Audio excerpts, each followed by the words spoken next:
Are you tired of paying exorbitant prices on rent and food in the United States? What if I told you that you could take that money and have an epic travel adventure instead? Let me explain. I took the average rent between New York City and LA, which are the two main cities where my American audience watches from, and the average rent came out to $2,750 per month. I also asked ChatGPT and Google how much the average American spends on groceries each month, and that came to $411.50. So just to survive in the United States without considering anything else like gas, going out for drinks, or dinner, you will need $3,161. That's why whenever I meet someone from the United States, I am floored by how much they spend on just the basics. Especially since last year I went on an epic travel adventure through South and Central America with an average income of $900 a month.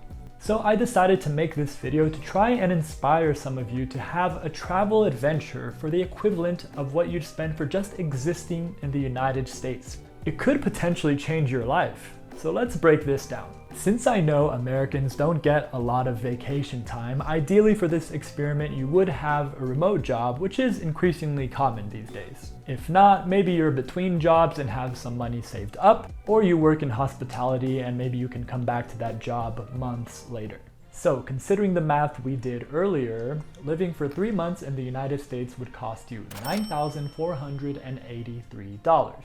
And that's gonna be our budget for this experiment, which is crazy because that's close to the amount I spent on my 1-year journey. If you were to choose a good time of the year, you could fly from New York City to Medellin in Colombia, which is a fantastic city, for $150. By the way, we're gonna be tracking the budget up here today. And you could get a great 1-bedroom apartment in a safe neighborhood for around $400. Your groceries would probably range between $250 and $300, but let's round it up to $300. And you know what? You've been working really hard, so let's give you one really nice dinner every week, and you can have an incredible meal in Medellin for $20. So let's say $80 per month going out to dinner. And maybe you really enjoy Medellin. Maybe you meet the love of your life and decide to move there. Or maybe it's just not your vibe. So for our second month, we're gonna hit the road again and fly to Cuenca in Ecuador, which is actually one of my favorite cities in the whole world, so much so that I'm here right now. A flight from Colombia to Ecuador should cost you around $150. And you can find a nice 1-bedroom Airbnb here for around $450. I'll even leave a link to a great Airbnb in the description below. Groceries here in Cuenca are incredibly cheap, and they have the freshest produce from all over the country for a very affordable price. For example, the other day I got this amount of strawberries and it came out to just $1. So we're living large again this month and spending $250 on groceries. And again, 4 really nice dinners for the month at about $20 a meal.